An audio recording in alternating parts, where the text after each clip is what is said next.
Good evening, everybody, and welcome to another edition of the Sports Exchange. Folks, we're in the Twilight Zone, so I will be in the Twilight Zone with some of my favorite people.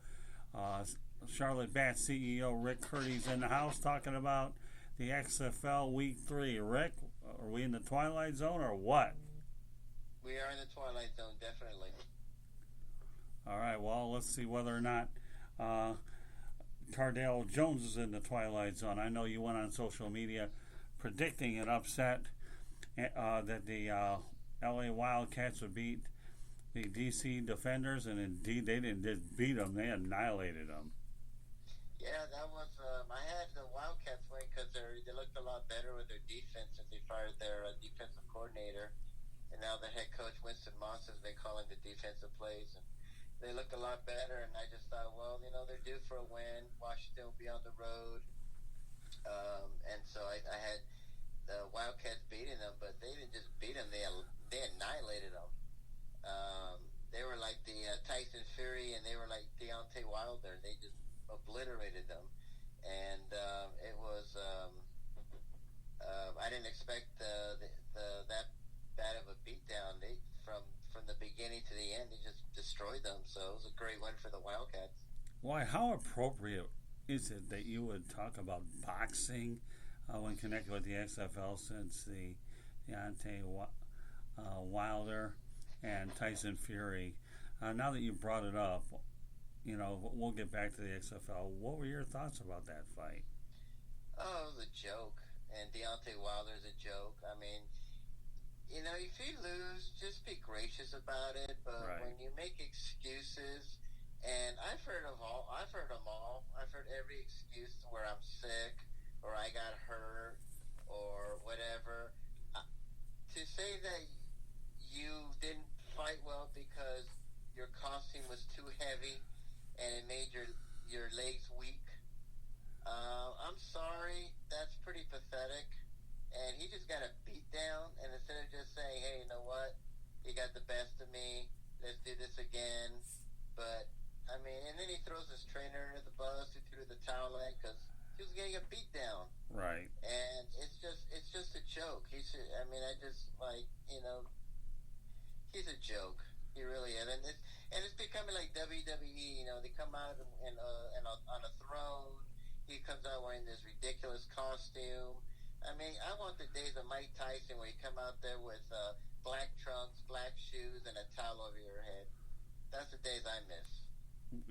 You? What about me? I mean, I loved it when boxing was king, and even Don King was part of the reason it was king, because he used to put a lot of these great fights together, along with Bob Arum, who's still actively doing it. But you know what, Rick, you are right. I mean, to be able to blame your loss on a 40-pound costume is about the most idiotic thing I have ever seen. I that one to me goes beyond my wildest imagination.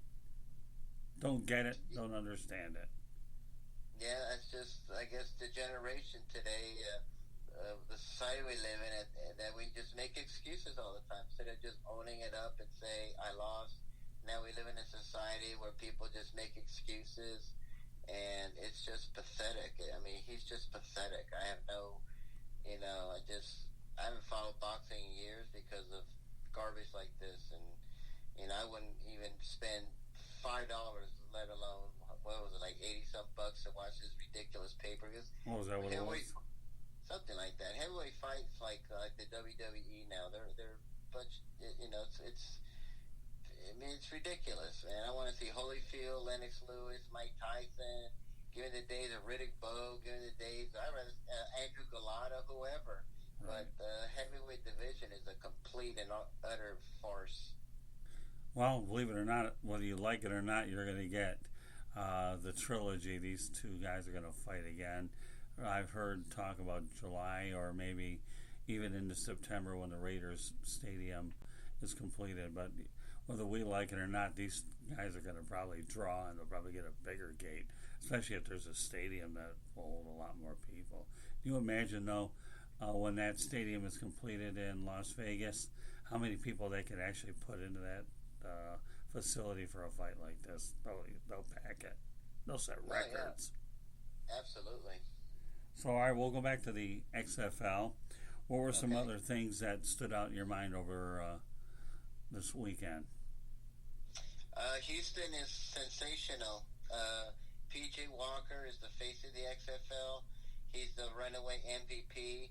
The only person he's competing with in the MVP race is probably his teammate Cam Phillips, who's the best wide receiver in the XFL. He had three touchdowns, caught three touchdowns in the game against the Vipers, and then the game before that, he had another three touchdowns. He was player of the game. These two guys are sensational. Houston is the real deal. And PJ Walker, Indianapolis, got to be kicking themselves because this guy was on their practice squad. And, they were trying to look for a quarterback. Well, they had one, and he's a star now at the XFL, and I'm sure he'll get some NFL offers somewhere because he's explosive, and Houston's just a great team. Well, going into the weekend, I thought Cardale Jones was making a case for MVP, but it took one bad game, and all of a sudden he came down to earth. Not to say that Cardale will get good experience, and I think he might have a chance to make an NFL roster. I think he will. But boy, I'll tell you, those Roughnecks are looking awfully good. Yeah, it's coached by June Jones, who has a lot of college, a lot of NFL experience with the Falcons, and he also was with the CFL, was the head coach of the Hamilton Tiger Cats. So you got tons of experience there, and you got guys there who are hungry and want to prove to those NFL teams that you made a massive mistake getting rid of us. And I'm sure the Colts are kicking themselves since they've been looking for a quarterback. I've heard crazy rumors that Tom Brady might go to the Colts or whatever, and so they had a great quarterback there, and it's just how it happens sometimes. Like Drew Brees, he was with the Chargers, and then he left, and now look at him now. He's one of the greatest quarterbacks in NFL history. So, that's what's so great about the XFL. It gives people second chances, and people who really didn't get a shot here, and NFL teams are looking at them. Well, I know that you've mentioned this on social media, that at least now you're going to week three when nobody's hearing anything bad about money problems in the league. It looks like it's run real well. And I think there's no doubt in my mind that at the rate this league is going, I mean, the early returns are good. I don't know how well the TV ratings, I imagine they've got to be holding their own, but the attendance certainly looks pretty promising. Yeah, well, week three, the ratings are really solid. They have dipped just a bit, but they're still solid. These are the numbers. Actually, the XFL and ABC drew 1.9 million. XFL and Fox drew 2.5 million. That's compared to the NBA and ABC, which is at 1.75 viewers. PG and NBC was 1.72. The NCAA basketball on CBS was 966,000, and soccer on NBC was 843,000. So it's doing better than those sports over there. And the lowest rated game that they had was actually the Washington D.C. Um, Los Angeles game. That was only at 1.4 million viewers. They only had about 12,000 average, but LA is such a hard market, and I'm from there, and everyone loves their Lakers, and the Lakers were playing, so those numbers are actually not too bad, despite having a big Laker game against the Celtics, and it being Los Angeles. That there's so much to do, and you're competing with two other NFL teams, so that's actually not bad for Los Angeles. So it's doing great, and the attendance has jumped dramatically. They actually averaged over 20,000. Um, Week one they had 69,000 altogether. Week two was 76,000, and week three the whole attendance was 81,000. So the attendance has jumped dramatically. St. Louis had over 29,000 at the game, which is a record in the XFL, and the Dragons had over 22,000. So I mean the numbers are great. People love it, and I think because the games are so much quicker and they simplified it more and got rid of all that extra garbage that the NFL had. I think that's why a lot of people are tuning in. Well, let's talk about the ratings for the LA Washington, D.C. game. The only reason that those ratings went down south by the end of the game is you had a very non competitive football game. This, Yeah. LA jumped on them so badly that D.C. was on their heels. And when they were on their heels, they weren't getting back on them. Oh yeah, I mean, it was from the very start. It was not a good game. Cardell threw interception, and it was on Fox Sports West compared to Fox and compared to being on ABC. So, like I said, those numbers are not too bad since LA is such a big market and it's a lot of competition. So, and people are going to the games. They're fun. They're fun. They're family friendly. They're very affordable compared to an NFL game where I mean, it's ridiculous. It's like going to Disneyland. It's so expensive, and these games are going for like $30. I mean, you can't beat that. Well, Josh Johnson had a really good game for the Wildcats. He really did. He's a journeyman in the NFL. Now he has a chance to play in this league. Maybe he'll get a backup job or whatever. But anytime any player can get more reps, more power to him, whether you're a veteran or whether you are a guy that just simply never got a chance, like Cardale Jones never had an opportunity in the league, although I think that'll change. And, you talked about P.J. Walker and Cam Phillips. The list goes on and on. So, and don't forget the coaches either. In Tampa, you saw June Jones against his former defensive coordinator Jerry Glanville. You got a lot of years in football with these two guys, and I know they coached together up in Canada. Yeah, that was actually the best game probably of the XFL season was Houston and the Vipers, and the Vipers are 0-3, but you know what? They're like a great 0-3. They're like number three in defense. They're number one in offense. And with those numbers, they should be undefeated. But unfortunately, they've had some struggles in the quarterback area. One thing I don't understand is I don't know why Treston's not starting Quentin Flowers. He needs to start this guy. This guy's super dynamic, super explosive. Aaron Murray's been hurt. They had another quarterback named Taylor Cornelius in there. He's done okay, but Flowers, man, he's so impressive. And hearing from the Tampa Bay fans, they ain't really happy with them, but they actually played a whole lot better. And if it wasn't for Houston being so great, they probably would have won that game. And they had over 18,000 in Tampa. So that's very, very impressive since Tampa already has a NFL team that they came to see the Vipers. So that attendance is really terrific. Well, Quentin Flowers, just so you know, Rick played at my alma mater, University of South Florida, so he's a local kid as well. So, Yeah, and he's awesome. He's great, and I think he should be the starting quarterback. But that's just me. So, but Tampa Bay, I think they'll get it together. But it's a very competitive league. There's really no team there that's like awful. Well, the Guardians have been playing terrible, and they got some issues. But I mean, so far it's very early in the season. But all the teams have been very competitive. The only blowout that they had was the Wildcats versus DC, and nobody saw that coming. no, no, they didn't. I mean, there have been a few lopsided games, but you got to remember these teams are looking at, there's so limited film on a lot of them, and as a result, you don't have a lot to go by. And the amazing part about this league is you probably won't every year because of the amount of player turnover that you're going to have. All right, you talked about it, so let's go back to it. All right, the St. Okay. Louis Battlehawks, 29,000, almost 30,000. Yeah. Let's face it. Kroenke definitely wanted to take the Rams back to L.A., but I'm really happy that St. Louis has a pro football team and that the XFL was wise to go ahead and put a team there. I think San Diego would have gotten a team had the AAF got them first, and I think that if the XFL were wise, they would put another team in San Diego. But we'll talk about expansion another time. But how about St. Louis Battlehawks? The energy in that building and the enthusiasm for the St. Louis fans. Well, they're very hungry. They unfortunately St. Louis has been screwed twice by the NFL for not having a team. Well, actually, the owners screwed them. First with the Cardinals, now with the Rams. And it's a great sports town. A lot of people are saying it's just they just care about the Cardinals. No, they have a great following in hockey. Of course, they got a great following in baseball, and they have a terrific following in football. And I think they showed people and showed the NFL that you guys kind of made a big mistake taking a team out of St. Louis. And I mean, that 29,000 there was electric. It was dynamic.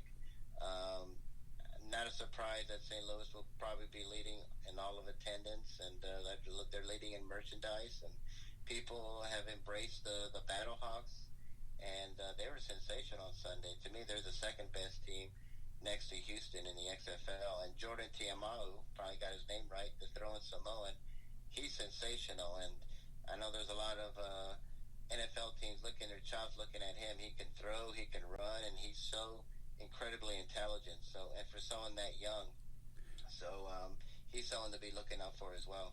Well, you talk about those quarterbacks, and yet we have the NFL draft combine this week, and of course the draft in about a couple of months. So, these XFL quarterbacks, let alone all the players, but particularly quarterbacks, have an opportunity to get a head start in the scouting process because now you have good game film. You know darn well that there are scouts galore at all these games, and I wouldn't be surprised to see 20 or 30 of these guys land jobs somewhere, and who knows, some of them could get starting jobs if they have a chance to compete for one, during training camp. So, I don't know. I mean, a lot of people laughed at the XFL before, but they're not laughing anymore. And I think what you talked about with this league outdrawing the NBA, soccer, and some of the other sports, I don't know. The NBA has been going downhill for a while anyhow. They really have because they're all more concerned about drama instead of their play. But, there's no doubt that what we've seen so far here in the XFL that football can be played on a year-round basis. There really is. Yeah, I totally agree. I think people love football. They hate to see, there's that big, withdrawal when after the Super Bowl, people want to see more football. Now the Arena Football League is, out of business, and there's nothing else there. So this is a perfect time to do it, and to have a summer, have a spring league, and have only like 10 games, 8 teams. I mean, it's just very smart of Vince McMahon to have this idea to bring it back. Totally different. Nothing like the old XFL. And when you have people like Bob Stoops and June Jones and Mark Trestman, and you got quarterbacks like Cardell Jones and Landry Jones, and it brings right away. It brings a lot of like it's for real, and it's not a joke league. So I think that's where people are, and the kickoffs people love. That people still talk about those kickoffs. What a great idea to do that, to not move till the guy catches the ball, and the NFL will steal that. Oh, yeah. Well, they've talked about initially eliminating the kickoff, and now that they've seen this in action, there's a way to keep the kickoff in the game, and the XFL definitely has proven there, so you can rest assured the rules committee is looking at it pretty hard. But and as far as the extra points, I think the NFL should keep the current extra points. I have no problem with it in that league, but the kickoff could certainly be one that I think could be altered. Candy, do you have any thoughts about the kickoff for what you've seen so far? I think the kickoff is going really well. I mean, I agree that it maybe is too violent in the NFL, and so maybe they need to adopt. They're always trying to improve the safety of the game without taking away from the game, and I think the XFL has done that in this particular avenue. Yeah, I mean they have. As far as the extra points, 1, 2, and 3 point, I have a feeling that as the year progresses, Rick, that you'll start seeing more 3-point plays. Right now, I don't think they've done more than 5. I think they're 2 out of 5 at last I saw. Yeah, I know Washington tried to attempt one and they did that in a blowout. Wildcats did one last week that worked, and then Houston did one this Saturday. So I'm surprised that people are doing more of the 3-point plays, and they've been a little more successful with it. But I hate the extra point. I just think it's just like, just make it 7 points, and it's just. And that's what I like about the XFL is they've seen that, and it's like, it's boring, it's a formality, and they waste so much time just getting 1 point. Let's mix it up and make it more interesting. 1 and a 2 and a 3, and it brings more. You got to think more. when you do the extra point now, where before you just go and kick it for 1 point. Here you have to think about, should I go for two? Should I go for three? Should I play it safe and make it one? And that's what I like about it, is more psychology involved in the XFL. More strategy. Yeah, exactly. Well, it keeps you on your toes. we talked about this earlier today. How about the interviews on the field with coaches, the locker room?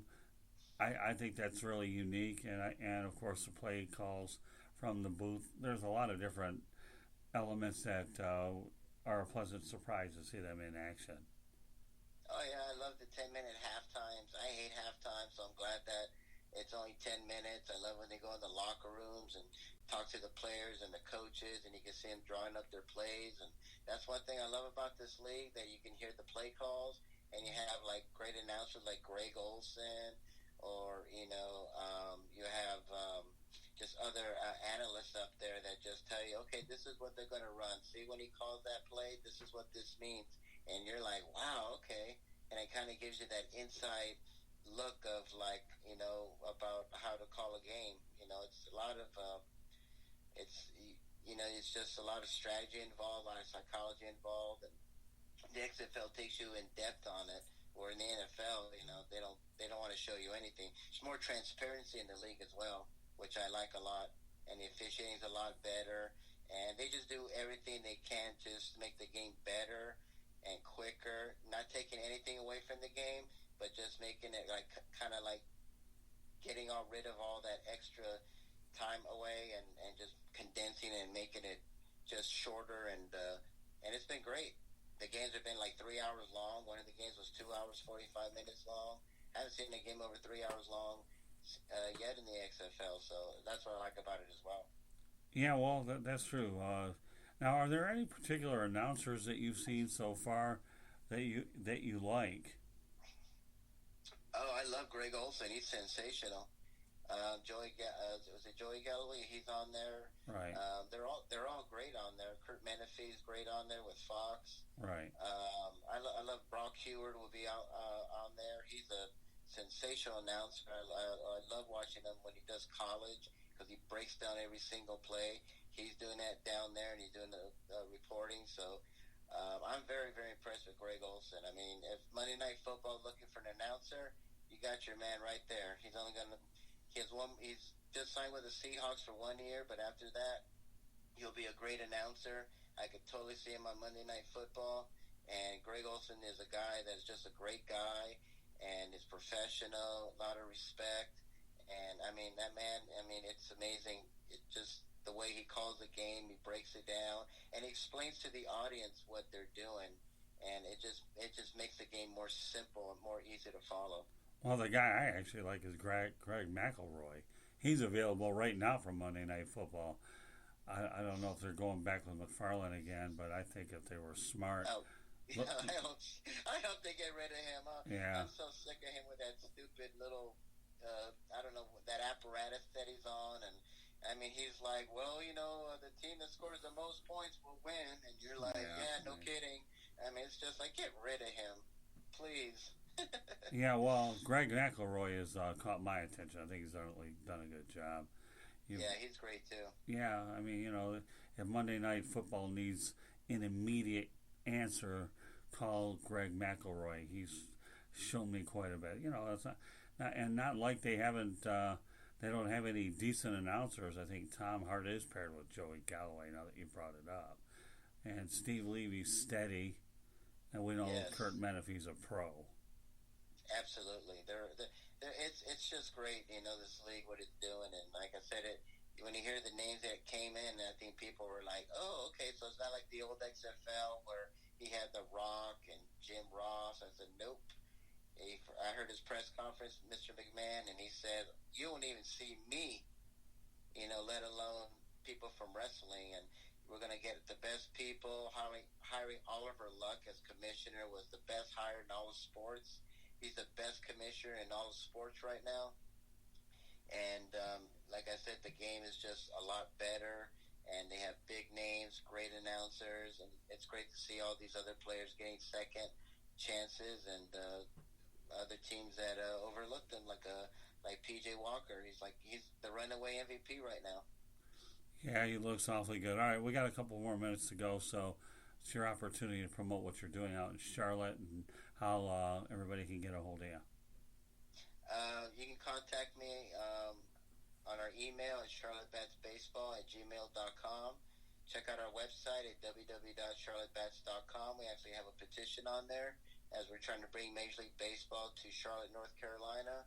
We're also on Instagram at Charlotte Bats, and we're also on Twitter at Charlotte Bats Baseball. And you can contact me through there. And if you have any questions or want me to answer on the air or whatever, or I'm available 24 hours, so that's how you can contact me. Yeah, everybody, Rick Curti is our regular guest, and we enjoy having your commentary, especially when it becomes sarcastic and you have rants, and then you have Stat Man or Stat Clown versus what do we have? The go ahead, sarcastic clown. So, you know, got to have you two on when the situation presents itself for sure. So, but any other closing thoughts here about the XFL before we wrap it up? I just tell people, go watch it, go see it. You know, I've been telling people about this league for the past 2 years, and everyone looked at me like, what? And now they come up to me and like, oh, I watched it. It was great, and I love those kickoffs, and the games are not as long, and, oh, it's really, really good. And so I'm really happy that people have really watched it and really enjoy it and really like it, that it's still football, but it's much quicker, much faster, much safer. And it doesn't take 3-4 hours or 3.5-4 hours of your day watching it. Well, I'll close the segment by saying the only way the ratings will go up is when this league expands. So they started out with 8 cities, but I have a feeling maybe they'll go with 4 next year and then 4 every year if they're able to keep it going over a while. But they had to start with 8, and now they have the original 8. So I think a lot of good things are in store for the league. So, meanwhile, Rick Curti, we appreciate you being on the program, and we look forward to you on Thursday night here on the Sports Exchange. Good night, Rick. Thanks, guys. Thanks, Good Rick. night. So what are your thoughts about the XFL? You and I had a chance to watch it over the weekend. Yes, we did. We both were watching it. I think it, like they said, like Rick said, the viewership has actually gone down. I just think, it's not out there as much. People are going to watch it, but I think it's probably one of those sports where it's going to take some time. But I think the momentum is in the attendance, and that's what's going to drive it first, because you drive the attendance, you get more people to come, you get other teams maybe involved in the league, and I think it has a role. It serves a purpose. I mean, it's a 10 games season, so it's a shorter season than the NFL. It's for all those people that don't want to be watching. You know, it's still wintertime up north. Right. People don't want us to be going out in the snow. They want something to do. They want football. It's the perfect outlet. Well, I cover the USFL, and I can tell you right now, even though they had 18 games, spring football can make it. The only reason why the XFL or USFL went out of business is Donald Trump tried to take it into the fall to compete with the NFL. There was no way they were going to do that. No chance. Well, and part of me wonders if part of the reason why the ratings have decreased is if all those viewers watched it the first week. There was no preseason with the XFL, so it was almost like these first couple weeks were the teams getting in playing mode together, gelling together. It's almost kind of been their preseason, and so maybe people were, they watched the first week and they just didn't think the talent level was there. But I think they need to give it another shot, because I think it is. It was just a matter of them all gelling together, just like the NFL has a preseason, and they use the first, 4 games as a preseason, whereas right. XFL doesn't have that. Well, the XFL first week was curiosity. They wanted to see what kind of what they were looking at. The USFL never had a preseason, but they didn't really know who was any good after the first 2 or 3 weeks. I think you have a bunch of teams that are trying to really go out there and figure out who they are. So, you want to talk about maybe 7 weeks till we see all these teams doing what they're going to do. By week 4, you should have a much better idea. There might be some teams that are still trying to figure out the quarterback situation, as Rick alluded to. These guys have never played together before. Right. This is their first rodeo. The coaches only saw what they saw during training camps, tryouts, and so forth. So my question to you is, how long do you think the NFL will take any takeaways and change any of their rules? Well, I think as early as next year. I would find it hard to believe that they would implement the kickoff rule, although who's to say that they won't do it probably in April or May if they think that the kickoff is one of the things they could bring out of it. I could see that right away once they've seen it for a few months. That would be the first one that I could see going, but as far as time and all that, I don't think the NFL would be overly that transparent to let anybody in the locker room, on the sidelines, and so forth. Or the XFL can afford to be more of a free-spirited kind of thing. But though, I tell you what, I can see the kickoff right away. I don't see the NFL ever going to 1, 2, 3-point conversions at all. That's taken away from their old traditional part of it. Kickoff easily. The NFL's chomping at the bit to go ahead and find a way to replace the kickoff, and I think the XFL's made it easy. How many times in the minor leagues have you seen the minor leagues try it out before it ultimately hits Major League Baseball? But the question is how long do you think it'll take? I'd say within a year. Okay. That's fair? Yeah, easily. At least for one rule. There'll be anytime you're trying to determine the games and all that, length and all that, it becomes a different animal.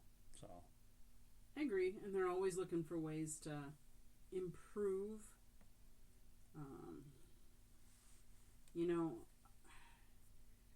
I like the fact that they explain a lot more. So for the individual that doesn't know as much, I think it's a really good league. All right. With that said, we want to welcome our next guest, former New York Giants offensive lineman Bill Winters. And Bill, glad to have you back on the Sports Exchange. How are you tonight? Good morning. I'm doing great, guys. How are you? Good morning. Is that from Europe or is that from here in the United States? I didn't say good morning. Oh, well, then I must be losing my mind. We're doing real well. I got to keep you off guard or I'm looking pretty stupid trying to do it. Hi, Bill. How are you? Hi, Candy. How are you tonight? I'm doing good. Good. So, well, Bill, you're the one who gave us more of an education on the XFL early on. Now you get to go ahead and give us more about what you've seen through week 3, Bill. All right. Well, we can start with the ratings. The Nielsen ratings are solid and improving, which is a real good thing for the league. There were 2.5 million people that watched the games on TV over the weekend. And just for a comparison, Duke and North Carolina averaged 2 million. That was, probably the top college basketball game over the weekend. So, the NFL gets about 22 million viewers on the weekends. So the TV people are very, very happy with the amount of people that are watching it on television. All right, and then in addition to that, we've got attendance. It's really interesting to see what's going on here with the attendance. The attendance, there's only one team that's kind of lagging behind everybody because the attendance is a solid 20,000 fans per game. If you take the LA team out of the equation, it had 12,000 people this weekend. That drops the average down a little to 20,000.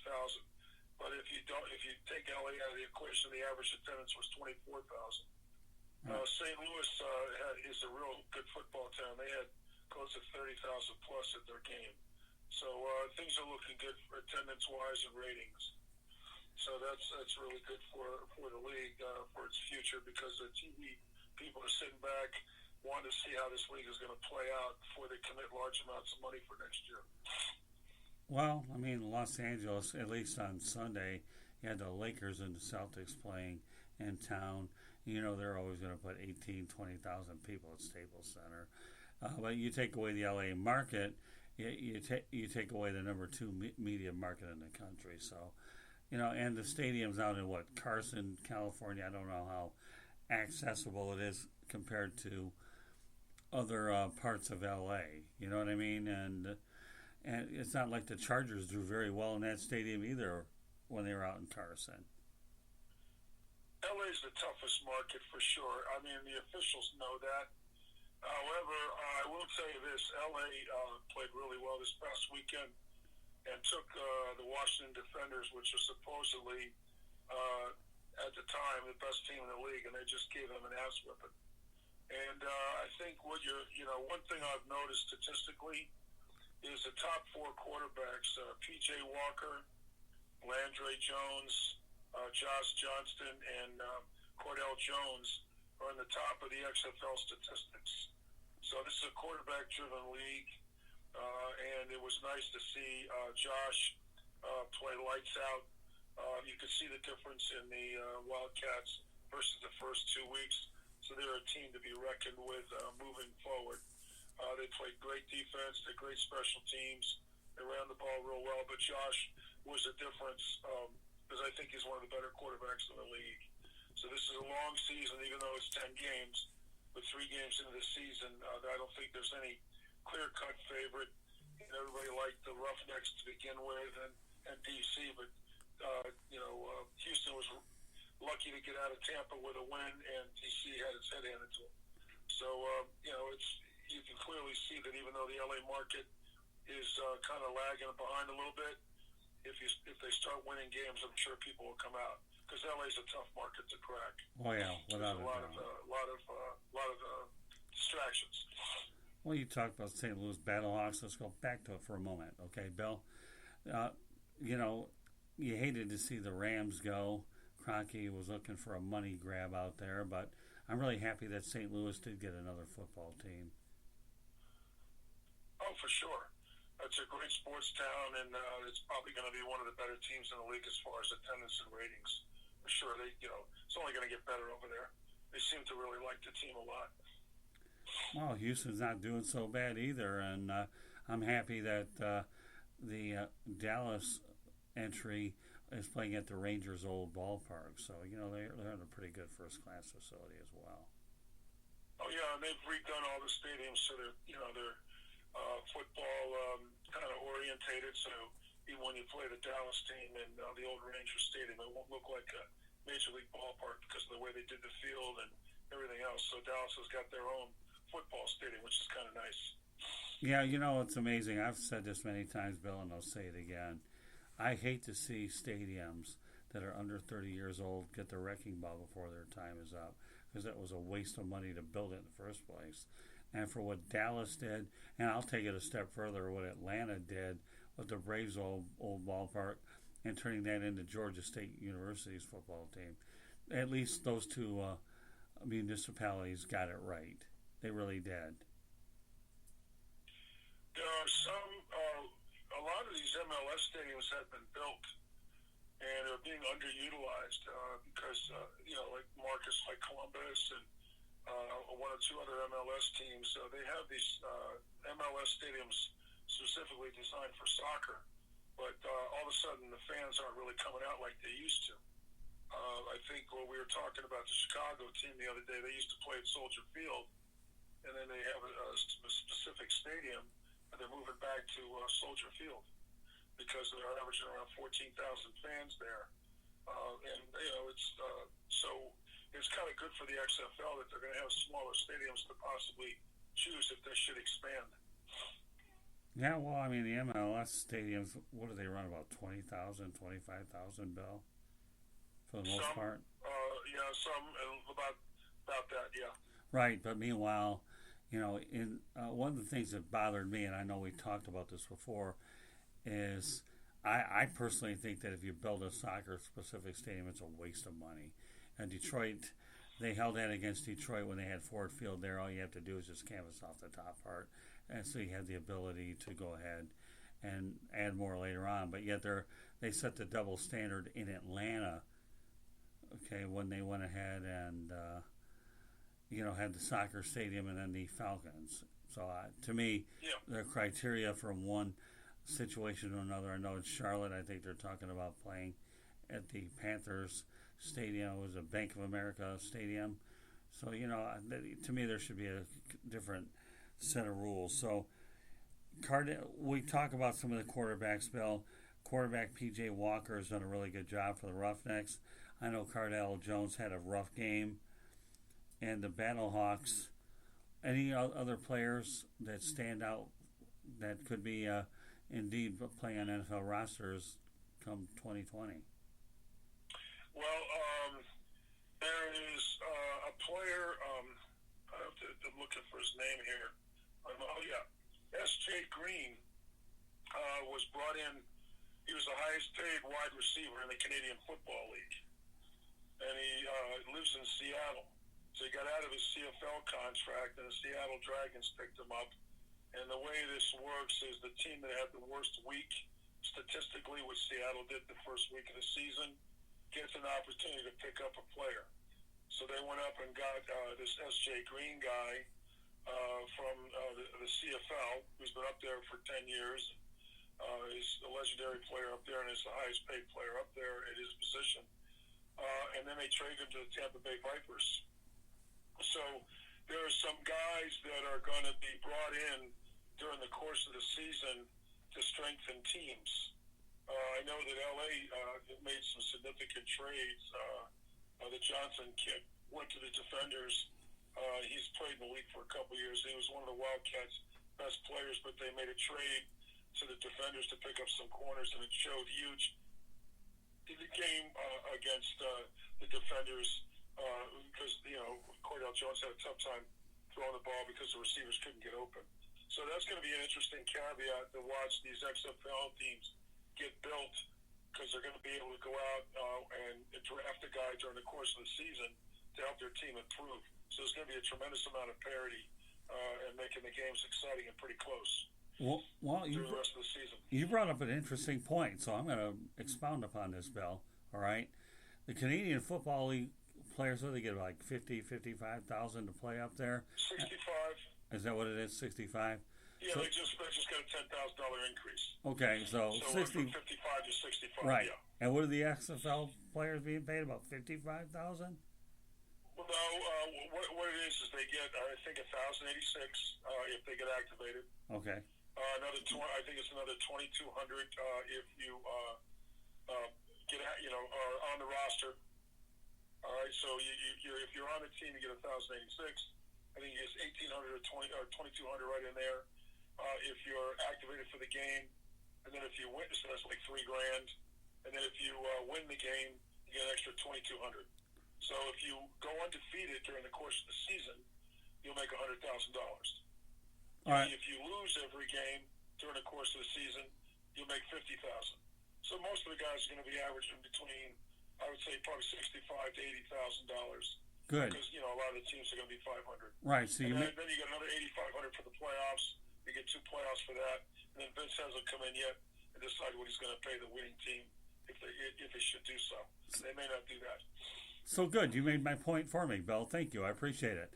You're talking about these guys are going to make like 60, 65 grand to play 10 football games, even though a lot of it is incentive laden. I don't care, 60, 65 grand to play 10 games, Bill, versus that same amount of money in Canada to play 18. Tell me where my mathematics is getting the best of me, and that the XFL could have a feast up with the Canadian Football League.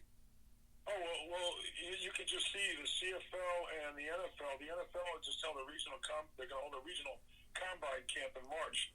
They're trying to lock up any players from crossing over. The real smart guys aren't signing these NFL futures contracts. They're in the league playing, getting reps, and getting games on tape.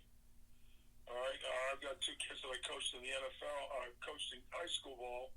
One's a linebacker for the Guardians. The other one's a running back for the Dragons. And both these guys have played in the NFL. Have been 2 years in the NFL on developmental rosters. Trey was on like 5 or 6 teams. DeWan was on 3 teams. And both of these guys get activated during the course of the season. And when you get activated, you get 3 game checks at $25,000 each. So there's a lot of guys that are signed futures contracts that aren't getting paid anything with a promise to come into camp, and they're sitting here going, they got to weigh the decision of whether or not they want to wait or cross the line and go play in the XFL. So that's exactly what C.J. Green did. C.J. probably took a pay cut, but Seattle's his hometown, and to come down and play probably, we're trying to figure out what he was making because they're real secretive what they're paying these 8 or 9 players, and most of them are quarterbacks because they're paying everybody pretty much what I told you, the 1,000 and then, the bonus and the activation voucher. But I would say Landry Jones, Josh Johnson, and maybe probably 6 or 7 other guys, including this green guy, probably, I'm going to take a guess and say they're probably playing for about 150 or 200,000. Yeah. Instead of playing for 50 or 100,000. All right, so there's going to be some movement with guys jumping the leagues. It's from Canada and that stuff because it's only 10 games, and they can make more money or as much money plus play in states. So the NFL is a little concerned, and they're holding a regional combine camp because they're going to try to get these guys under contract so they won't go to the XFL. And a lot of these guys are developmental rosters guys. All right, I got one more question, and we'll let you. We'll do a little bit of previewing for tomorrow's show. Okay, Candy asked me a question earlier about what rule change do you think the NFL will likely most implement now that they've seen the XFL? And I said the one thing that I could see immediately, Bill, would be the kickoffs being changed within a year. Do you agree or disagree with that?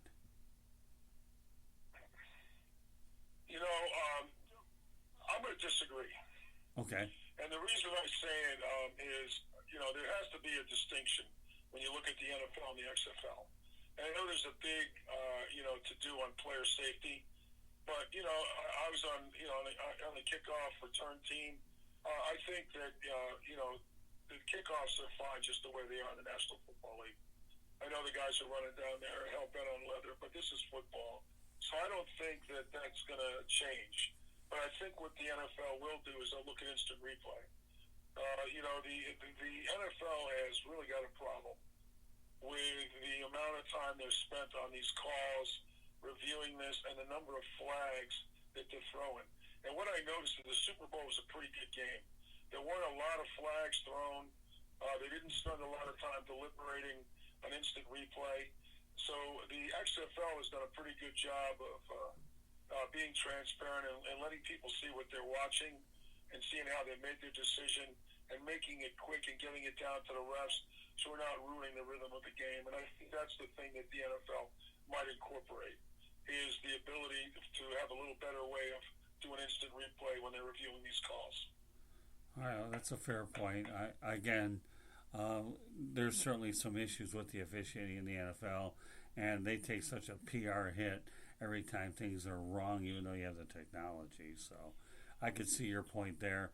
I'm still curious, probably more so than anything, Bill, about what the NFL will try to do with the kickoff, whether they go the XFL route or try to still make some more modifications, considering it's a play they wanted to take out of the game to begin with, and now they're seeing a different form of it in a different league. But, it's still good to be able to talk about it anyway. So with that said, let's talk about what I had for tomorrow's show with us. We're going to talk on our last show on Thursday.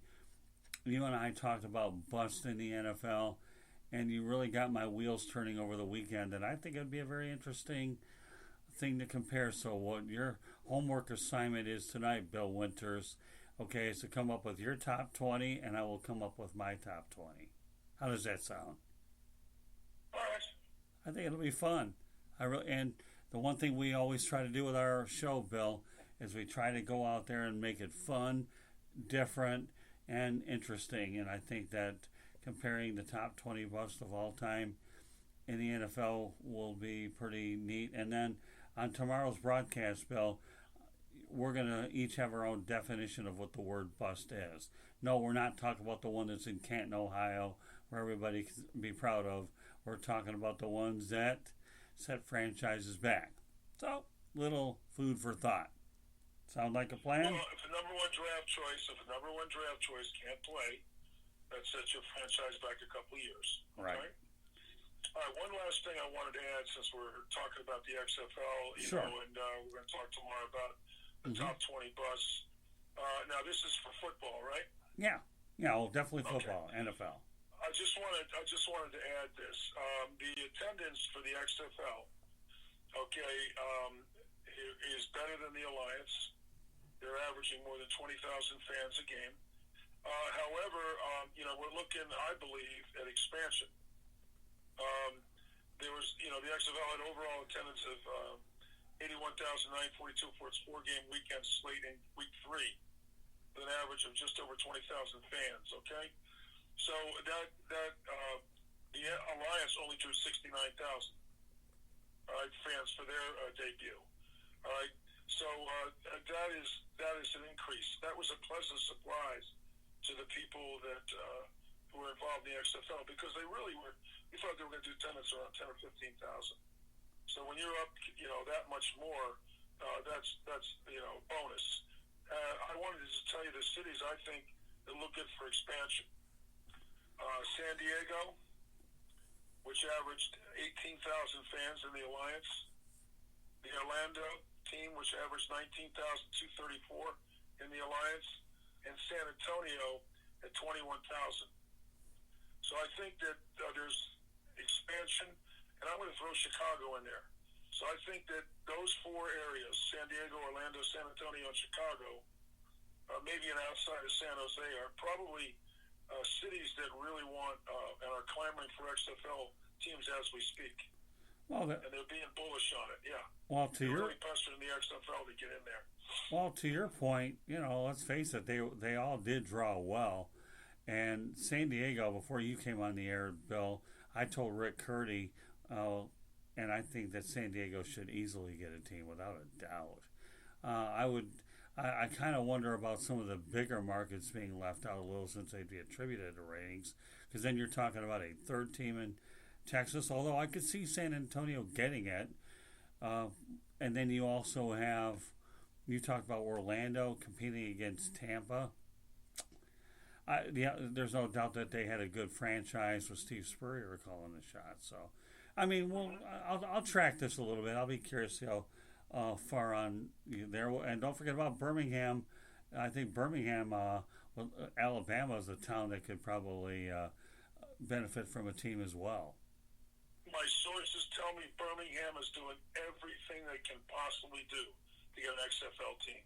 They rolled out the red carpet. They're really being aggressive in trying to get a team down there. Okay, I just don't see it. I look at it as a second-tier city for what they're trying to do. That's just my personal opinion. But that's okay, Bill. That's what we want, is your personal opinion. I certainly would like to see bigger markets. Yeah, Bill, I'm partial toward Detroit, but they also had the Michigan Panthers back in the day who drew quite well, and since the Lions are so bad on the field, that the southeastern Michigan area would certainly love to have another pro football team that actually plays like a pro football team. I think you're on target with Chicago.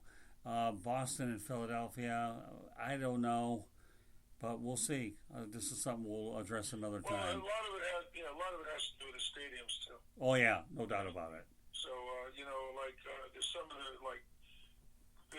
they're only selling out the bottom tiers of these stadiums. Right. But now Seattle and St. Louis are starting to put people on the upper deck because the bottom deck is full. So I think that the XFL has to expand slowly. I've heard some rumors that they're not going to expand it all for the first 3 years. Really? I don't know about that. I think that they're going to have to expand the marketplace. I just think those are the cities that are most prime to fit into the XFL without upsetting the apple cart. And you have to be very careful because, there's only a limited supply of players. And then we talked about this, when we first started doing these podcasts, Right. about how you don't want to dilute the talent so bad that the trained eye kind of says and goes, this isn't very good. All right, so, like I think the champion that wins the XFL this year is a team that stays healthy. Excellent point. But So, I mean, there's not a whole lot of replacements, and so, even though you're playing 10 games, guys are dropping like flies. So you got to be kind of careful. Yeah, excellent. Too quickly. Excellent points all the way around, and I can see expansion being gradual. But I'll tell you what, I'm with you about San Diego. You don't have to convince me on that one. The other towns, TBD. All right, Bill, we got another minute to go, so the floor is yours in terms of what you want to promote. Go ahead. Well, you can find me on my Wikipedia page. Just type in Bill Winters. We'll put the word football after that. It'll come right up. You can do my Facebook page, Bill Winters /BWinters55, and you'll be able to find it on Facebook. And also, you can go to my YouTube channel, and I would just go to the YouTube search engine and type in Bill Winters Football. A purple circle will come up, and hit subscribe. And then you also can go to my website. I wrote a book a long time ago. I'd love for you to read it. I heard it's a pretty good read from some people. The Princeton football team read it. I thought they're going to hack me to pieces, and I thought it was a pretty good read. So if I get it by those guys, maybe the general public will like it. It says BillWinters.biz. And then, of course, you go to the South Florida Tribune, and you can see our shows, Motormouth and Wild Bill Winters, Motormouth being 2 words. And you can go to Spotify and the Apple and iHeart and type in the show, and you'll see our episodes. All right. So, we're navigating our way through this. Well, I can tell you, Bill, 2 words tonight with an exclamation point attached to it. Ready? Well done. Well done. Thank you, Scott. Thank you, Candy. All right. Thank you, Bill. All right, have a good night, Bill, and we'll be back live tomorrow night. Good night, Bill. Thank you. You're welcome. Good night, guys. Bye. Good night. Much better, Bill. Much better. No worries. No, I know. I thought you were fantastic. Stop broadcasting. Thank you. Right? You're welcome.